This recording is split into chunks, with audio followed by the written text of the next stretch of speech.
Hello students, here is me Achal Rajvanshi. Welcome to our YouTube channel Commerce Solution. Students, today we are starting our second topic of budget deficit. आज हम अपना second topic of budget deficit करेंगे। मैंने आपको 3 part बताए थे budget deficit में। सबसे पहले मैंने आपको क्या बताया था? सबसे पहले मैंने आपको बताया था रेवेन्यू डेफिशिएट। सबसे पहले मैंने बताया था रेवेन्यू डेफिशिएट। उसके बाद मैंने बताया था फिस्कल डेफिशिएट। उसके बाद मैंने बताया था प्राइमरी डेफिशिएट। आज हम फर्स्ट पार्ट करेंगे उसका रेवेन्यू डेफिशिएट का। मैं आपको साफ बात बता देता हूँ, रेवेन्यू डेफिशिएट क्या होता है सिंपल लैंग्वेज में। रेवेन्यू डेफिशिएट वो डेफिशिएट होता है जब हमारे जो रेगुलर सरकार के जो रेगुलर बेसिस के जो खर्चे होते हैं, रेगुलर बेसिस के खर्चे मतलब आपको पता है सरकार क्या करती है, उनके जो गवर्नमेंट एम्प्लॉयज होते हैं, उनके जो गवर्नमेंट जितने भी एम्प्लॉयज होते हैं, आपको पता है रेगुलर बेसिस पे उनकी सैलरी जानी होती है। आपको पता है एनी हाउ हमें क्या करना पड़ेगा, सरकार को क्या देनी पड़ेगी, गवर्नमेंट वर्कर या गवर्नमेंट एम्प्लॉय की सैलरी देनी पड़ेगी। तो रेगुलर बेसिस का खर्चा हो गया। तो हम कह सकते हैं जो आपका गवर्नमेंट एम्प्लॉयज को जो हम सैलरी देते हैं वो क्या हो गया, रेवेन्यू एक्सपेंडिचर।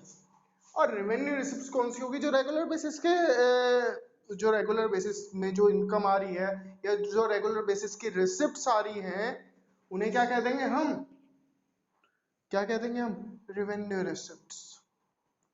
सर क्या होती है रेवेन्यू रिसिप्ट्स? जैसे बच्चों मैंने आपको पहले ही बताया था, जैसे इनकम टैक्स।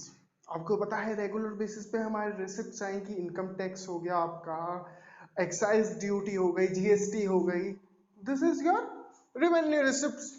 सही है, मैंने आपको इससे पहले वीडियोस में सब बता रखा है रेवेन्यू रिसिप्ट्स क्या होते हैं।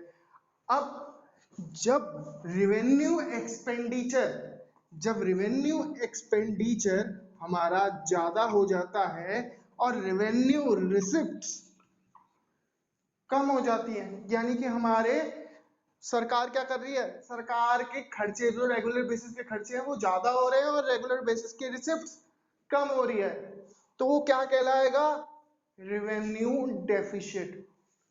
सही है जी, समझ में आया थोड़ा बहुत। चलिए और समझते हैं इसे। यहाँ पे अब बात आती है किसका फॉर्मूला क्या होता है जी। रेवेन्यू डेफिशिएट का फॉर्मूला होता है revenue expenditure minus revenue receipts. सही है, जब भी हमारे एक्सपेंडिचर ज्यादा आता है, रेवेन्यू एक्सपेंडिचर ज्यादा आता है रेवेन्यू रिसिप्ट से, तो वो क्या कहलाता है, रेवेन्यू डेफिशिएट। सही है। अब बात आती है इम्प्लीकेशन जी, हमें वो उससे क्या क्या शो होता है। जो इम्प्लीकेशन यहाँ पे बताई गई है, इम्प्लीकेशन का मतलब क्या क्या इम्पैक्ट पड़ता है वो देखेंगे जी, क्या क्या इम्पैक्ट पड़ता है। सबसे पहले इम्पैक्ट तो जी ये पड़ता है आपका कि हम जो रेगुलर बेसिस के खर्चे कर रहे हैं उन्हें करने में हमें प्रॉब्लम होगी। अब आप देखिए ये जो टाइम चल रहा है, कोरोना वायरस का टाइम चल रहा है, इसमें सरकार क्या कर रही है, सरकार के एक्सपेंडिचर ज्यादा हो रहे हैं, सरकार के पास इस वक्त कोई रेवेन्यू नहीं आ रहा, अगर आ भी रहा है तो बहुत कम आ रहा है, और एक्सपेंडिचर क्या हो रहा है, ज्यादा हो रहा है। तो इस समय इंपैक्ट क्या हो रहा है, समय सबसे पहले इंपैक्ट जो होगा वो सबसे पहले हम देखते हैं यहाँ पे, this lead to a loss in a social welfare.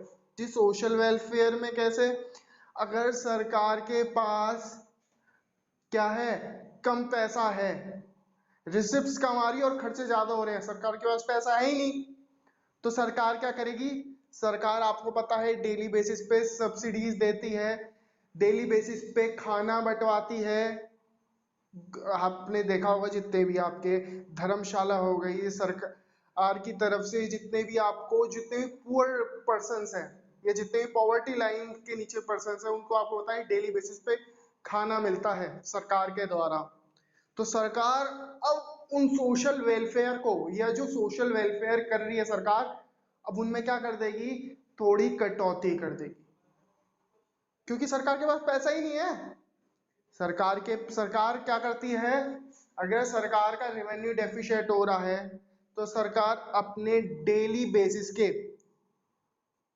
जो सोशल वेलफेयर के काम है, सब्सिडी देना देना गरीबों लोगों को, जो पुअर पर्सन है, पॉवर्टी लाइन के नीचे जो पर्सन है, उन्हें हेल्प करना, अब वो उन चीजों में क्या कर देगी, कटौती कर देगी, यानी कि लेस हो जाएगा। This lead to a loss in a social welfare. Social welfare में क्या हो जाएगा, लॉस हो जाएगा। Second, this rise the liability of government. इसके कारण सबसे पहला क्या होगा, जो सरकार की लायबिलिटीज है, लायबिलिटीज जी क्या, जो सरकार की उधारी है, अब वो बढ़ जाएगी। उधारी कैसे, जब सरकार क्या कर देगी, कभी कभी सरकार के जो खर्चे होते हैं उन खर्चों को पूरा नहीं कर पाती क्योंकि इसके पास पैसे ही नहीं आ रहे, तो सरकार की अब लायबिलिटीज, कभी कभी क्या होता है सरकार के पास अब पैसा नहीं है, तो सरकार को तो जरूरी है कि गवर्नमेंट एम्प्लॉयज को उनकी तनख्वाह दे।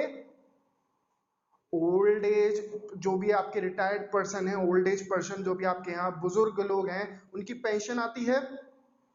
अब उनकी पेंशन में भी थोड़ी देर सवेर होगा।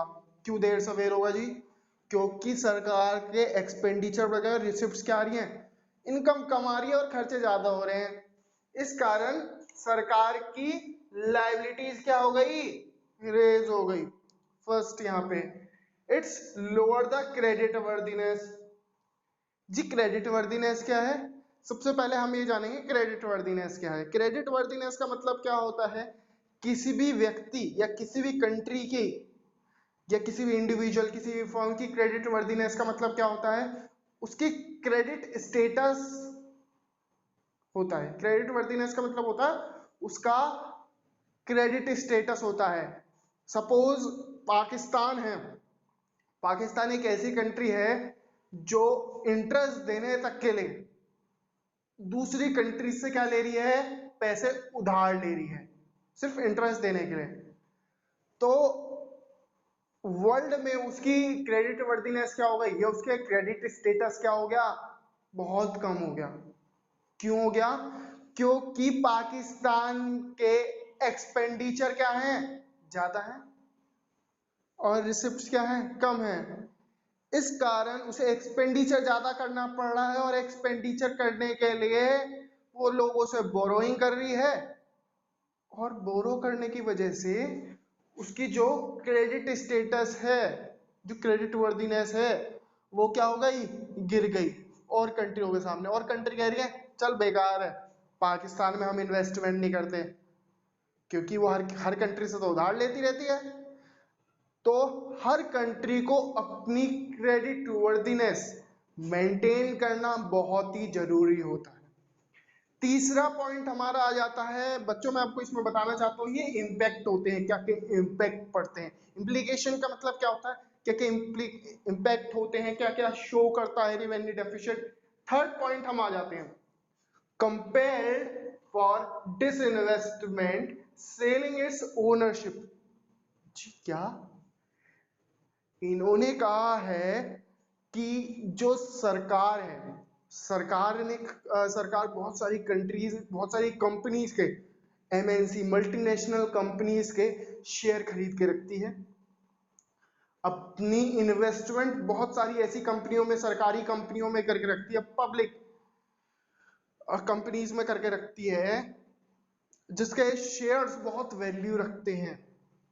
जैसे आपको अभी पता होगा कि सरकार के जो शेयर्स हैं वो किस में है, एलआईसी में, एलआईसी में है ना जी। तो उसने क्या करा, सरकार के पास इस वक्त पैसा नहीं था, इस साल 2020 में सरकार के पास पैसा नहीं था, तो सरकार ने क्या करा, सरकार ने अपने जितने भी एलआईसी के शेयर थे, इसने जितनी भी इन्वेस्टमेंट कर रखी थी एलआईसी में, उन्हें क्या कर दिया, अपनी ओनरशिप को बेच दिया। सपोज एलआईसी में उसकी 10% ओनरशिप थी, मुझे इतना याद नहीं कि कितनी ओनरशिप थी, बस मैं आपको यहाँ पे बता रहा हूँ। उसकी 10% की, जस्ट एन एग्जांपल, उसकी 10% की यहाँ ओनरशिप थी, उसने यहाँ से 10% शेयर, 10% मालिकाना हक यहाँ पे उसने एलआईसी का ले रखा था, इन्वेस्टमेंट कर रखी थी। अब उसने जो इन्वेस्टमेंट कर रखी है, मैंने यहाँ इन्वेस्टमेंट कर रखी है, अब वो इन्वेस्टमेंट में वापस ले लूंगा। कैसे लूंगा, सरकार ने क्या करा, इन 10% शेयर को क्या कर दिया, सेल कर दिया। इन्हें क्या कर दिया, सेल कर दिया। इन्हें सेल करने के बाद जो पैसा आया उसे कहां कर दिया उसने, उसे अपने एक्सपेंडिचर्स में लगा दिया। सही है, वो तो एक तरीके की रिसिप्ट आई। जो उसकी लायबिलिटी हो रही थी, या लायबिलिटी बहुत सारे गवर्नमेंट एम्प्लॉयज की सैलरी देनी है जी इस साल, उनकी भी सैलरी दी, बहुत सारे अपने अदर एक्सपेंडिचर पूरे करने थे वो भी करे।